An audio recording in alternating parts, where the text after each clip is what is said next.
Hello, everyone. Welcome to Body Bags. I'm Lonnie from Horror Heaven77, and this may end up being the video that might get me kicked out of the group entirely. I don't know. We'll have to see about that. But because right now everybody, coronavirus is it's all in the news, it's all in the media. It's right now it's kind of got everybody in its grip. It's got everybody frightened. It's got everybody scared. People are wondering what's going to happen. And so I decided to take it upon myself to talk about the 1994 Stephen King miniseries, The Stand. And so, yep, The Stand. That's the thing, though. It's like, I don't think that, I think everybody's like, okay, you look on Facebook or you look on social media, everybody's all like, okay, yeah, when is the world going to start looking like that? Is that going to be next week or the week after? So, but anyway, so yeah, the book came out in 1978, and the book and book and turning it into a film has been such a long and hard road. When Stephen King, he tells the story, in the book Dance Macabre, about how he wrote the book, and he got the inspiration. He was listening to a biblical station one day, and he heard a preacher say that once in every generation the plague shall fall among them, and something about it inspired him. He wrote it down. Then, he was sitting there like just trying to get the idea, and all of a sudden it started to click for him. And so I think he said it took him like 2 years to write the book. So he wrote the book, and then the book, ended up being like very, very huge, like Lord of the Rings size big, over 1,200 pages and stuff. And so when he tried to get it published at first, they told him, no, this book is way too big. You can't publish a book of this size. So he ended up taking like 400 or 500 pages out. And so it was dropped down to like an 800-page book, and then they released it.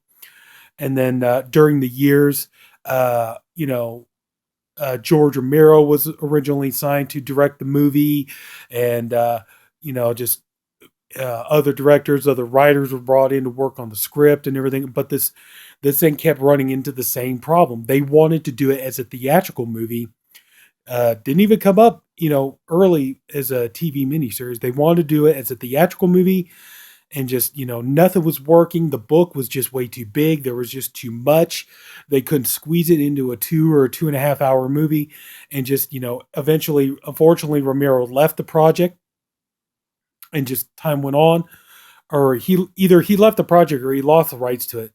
And then it was in the early 90s that King had enough creative freedom that he was able to go back and take that 400 or 500 pages of content and put it back and make the book and re-release it and make it complete again, and make it what it was, what he wanted the book to be and everything. And so then by the early 90s, they decide he's getting some good traction, by the way, with miniseries. He had like It was a big success for him, then Tommy Knockers and stuff like that.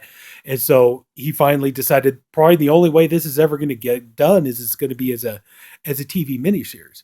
And so, he did it, so he wrote the scripts and everything. It was aired over 4 nights.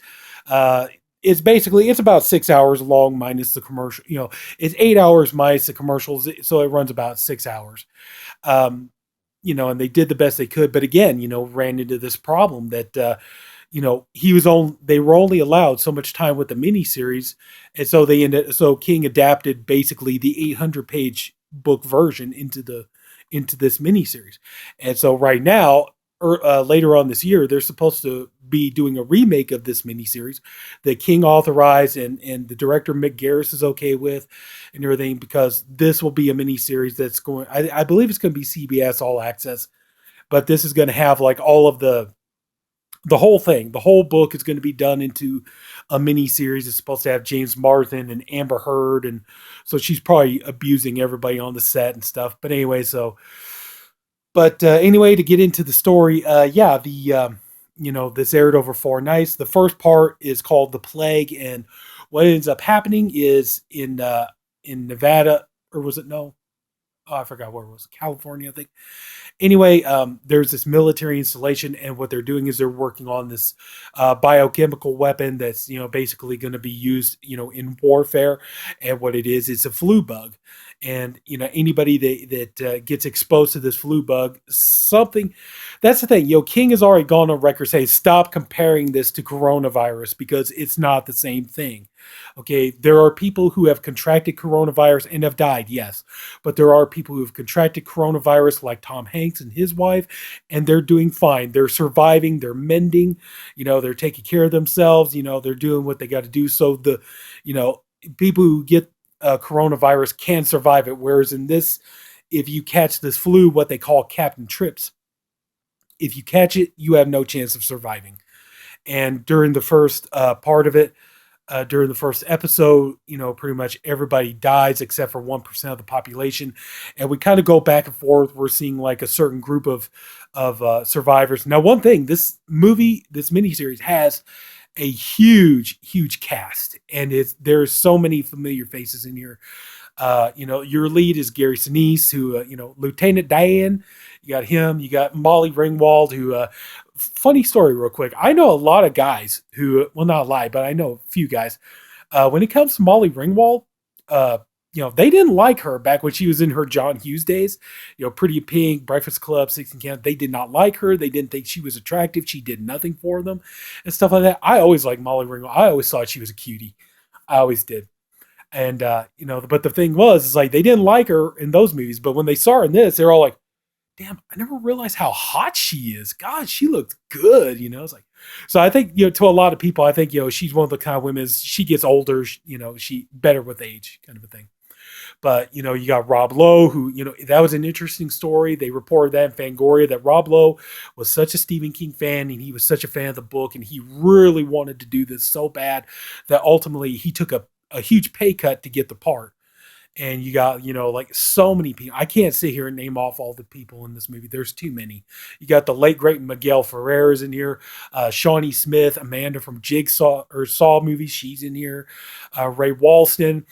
The funny thing is, I think about it, like there should have been a part where Ray Walston's character, when he meets the evil Randall Flagg, who I'll get to in just a minute, when he meets him, he should have just said his line from Fast Times at Ridgemont High. What the hell's wrong with you? What are you people on dope?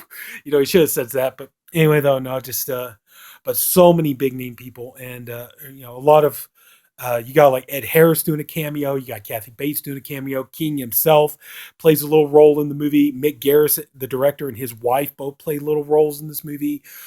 Oh my God, Ruby D, as Mother Abigail, her husband, Ossie Davis, they pulled him in to do a small role. You got, horror directors. You got like Sam Raimi does a cameo. Tom Holland, not Spider-Man Tom Holland, okay? I'm talking about Tom Holland, who made Friday Night Child's Play. He does a cameo. John Landis does a cameo. I think there's like a blink and you miss it shot of Tom Savini. Just so many name actors and actresses in this movie. It really is, it's a very ensemble all-star cast. But, we keep going back and forth, and we're seeing these people in different facets of their life. You have, once the plague gets out, you have this guy, Charles Campion. He tries to escape with his wife and his baby girl, but they don't make it. They still get infected, and they end up in Texas, in Arnett, Texas, where the main character, Stu Redmond, played by Garris Sinise, he crashes into the gas pumps, and so they go out and see, and they see this guy is incredibly sick. He's incredibly ill, and they call the ambulance, but he doesn't make it in time. But he's rambling, and he keeps saying, you can't escape the dark, man, and things like that. Then he dies, and then then we find out Ed Harris kind of explains, that this flu, Captain Trips, was meant to be, is meant to be kind of a warfare kind of a thing that and that, saying that this has a 99% communicability rate, and that anybody, so it's like, any chance of containing it went out the window the minute the guy bought his first takeout hamburger, as it says. And then, you got the people on Arnett, they're being worried because, and Joe Bob Briggs makes a cameo. He comes in as a cop who's talking to everyone, and everybody's like starting to cough, and everybody's starting to get sick and everything else. And so, Joe Bob Briggs, no sooner as he get done talking to these guys at the filling station, he starts coughing and he starts getting sick and things like that. So it shows you how fast it goes and how fast people are catching it. And then the people in Arnett are rounded up, and they're being taken in. And the weirdest thing is the two doctors taking them in is ironically is Willie Tanner from Alf and Bub from Day of the Dead. They show up in here. But anyway, then you got like Franny, played by Molly Ringwald. She's, with her father, and she we find out that Harold Lauder, played by Corey Nemec from Parker Lewis Can't Lose, he's got a crush on her and everything, and she's doing okay, but her father's starting to get sick.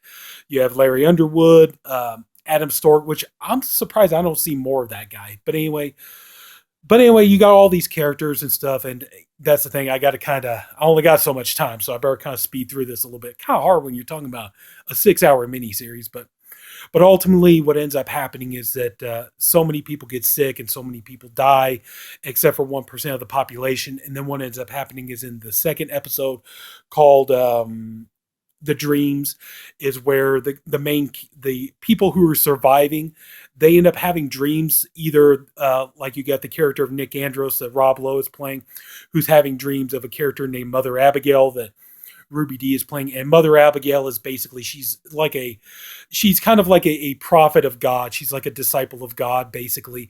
And she's calling them to come to her home, Nebraska, and then they'll go to Colorado to set up, and try to rebuild. And whereas the bad people, like Lloyd Henry, played by, Miguel Ferrer, who is funny, when funny stories on the bonus features. He said in this commentary where he said, when I walked in, he's like, I wanted to be in this movie so bad. I wanted to play Randall Flagg, which Jamey Sheridan ended up playing. But he's like, I went in there, and the first thing I said was, who do I have to blow to play Randall Flagg? So, but he's great in the part that he's got. And so, what ends up happening is, over the course of the second episode, is that people are being split kind of down the middle. You have these people going to Mother Abigail, and we find out that Mother Abigail is basically the side of good, the side of God. And then the other side is going to Randall Flagg, which is the side of evil, the devil, basically. And so then we get to that, and then we get to the third part. The third part is kind of like the only part where it kind of lags just a little bit, because the whole part of the third episode, called The Betrayal, is about, it's about the survivors. Everybody's trying to rebuild. They're trying to get their lives back together, all this other kind of stuff.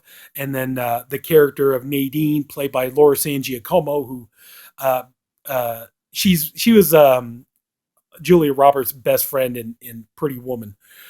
So she comes in. Stephen King is the one who actually brings her in, and turns out that she's evil. She's always being plagued by nightmares and dreams of Randall Flagg, and she realizes that basically she is destined to be with him.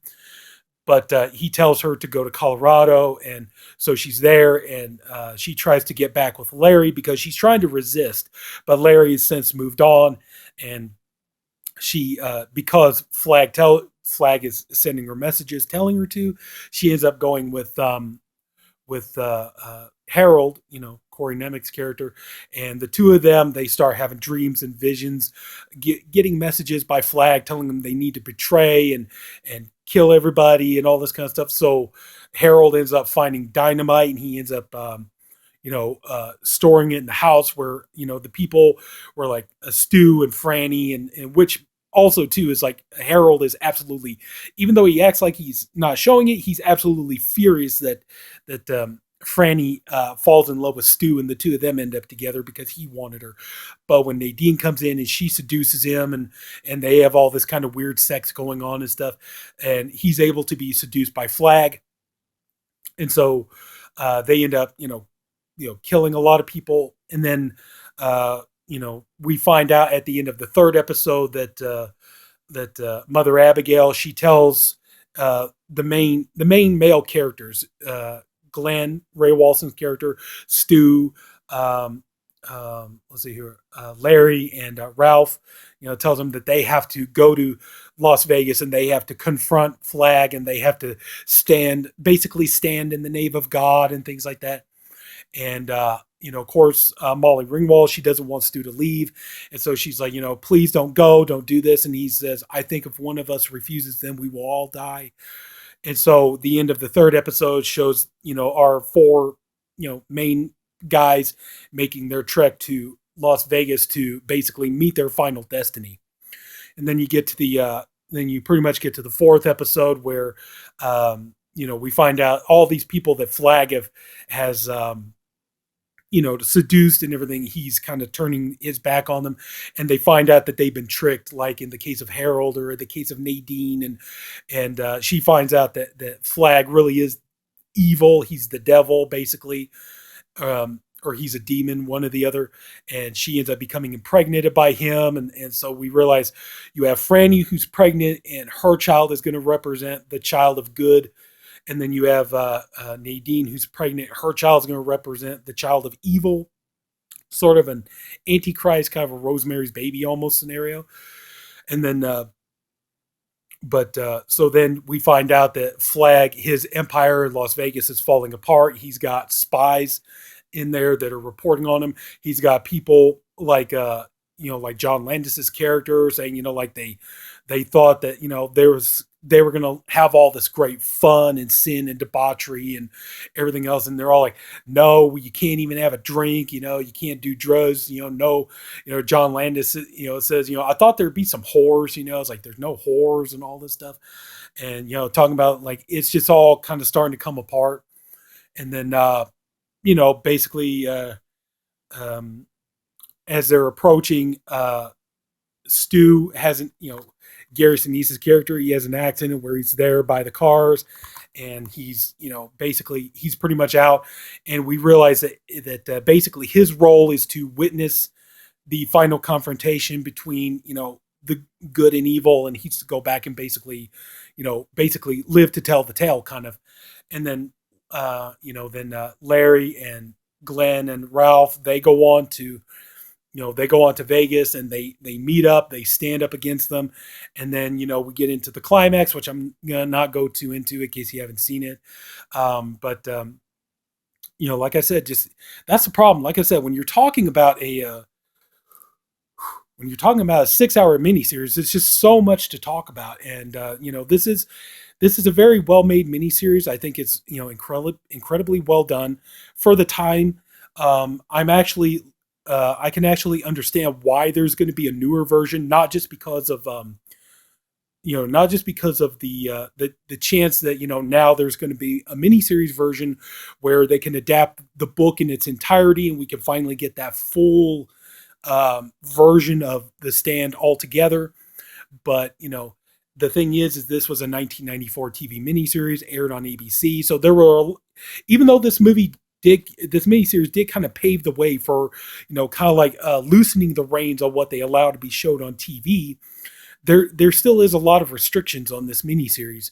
And, now that TV is more, I don't want to say loose, but, it's more easygoing in terms of what it will show and what it can show. Now we can get pretty much the full version of it there. But also, too, like I said, this is a 1994 miniseries. And while, here's the thing, you have some digital effects in this movie. You got some digital like match shots and things like that. And I'm sorry, but they really don't hold up. The practical effects by Bill Corso and Steve Johnson hold up just fine. That's great. They did wonderful on that. The makeup that they did on Ruby Dee to make her look over 100 years old, fantastic. She looked amazing. And honestly, by the time Ruby Dee passed away, when you saw what she really looked like, she didn't look too far away from what she looks like in this movie. She looked pretty similar. But like I said, the digital effects the digital effects don't hold up. I'm sorry, they really don't. Yeah, you could tell they were very primitive, and unfortunately, I don't think this miniseries had the budget to go get George Lucas to do, George Lucas and ILM to do the digital effects. But you could tell just the digital effects really just don't hold up, but the practical effects hold up beautifully. They look really good.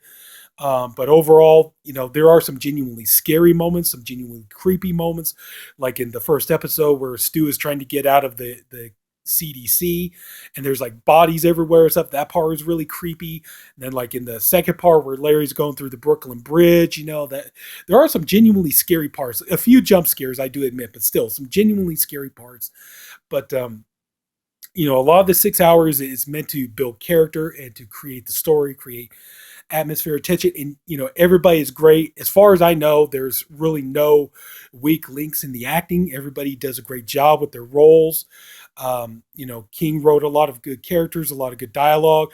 Even the villains to some extent are kind of sort of sympathetic in their own way, which is interesting that they do that. They're not, it's not just all flat out good people, flat out bad people.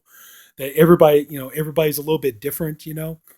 But anyway, yeah, I would definitely say if you haven't watched all this, but well, you can do it now because everybody's supposed to be staying in and stuff. But yeah, if you want to sit down and binge watch this, the whole 6 hours, it's really good. It's a well-made miniseries, and I'm looking forward to the new version of it. But this will definitely do, and it's great acting, great performances. Like I said, just yeah. So, and everybody, don't sit here and we're not there. Okay. Don't sit here and compare this to coronavirus. All right. This would be absolute nightmare scenario. Coronavirus. I mean, when you find out that people are dying from it, but yes, a lot of people are catching it, but they're getting treatment. They're catching it in time. They're surviving it. So just don't sit here and read that, oh, this is it. It's going to be just like this. No, it's not. Okay. This is fiction. Okay. Even King himself said, don't read too much into it. So anyway, so that's going to do it. And if anybody took the time to watch all this, I thank you for doing it. I appreciate you for doing it. Honestly, hope you enjoyed the video. If you did, please like. If you haven't already, please subscribe to the Body Bags channel. There's a different reviewer for every day of the week. I'm the Saturday reviewer, and hopefully this doesn't get me kicked out, and hopefully I'll see you guys next week, and I'll still be part of the group. So take care, everybody. I'll see you later. Have a good night.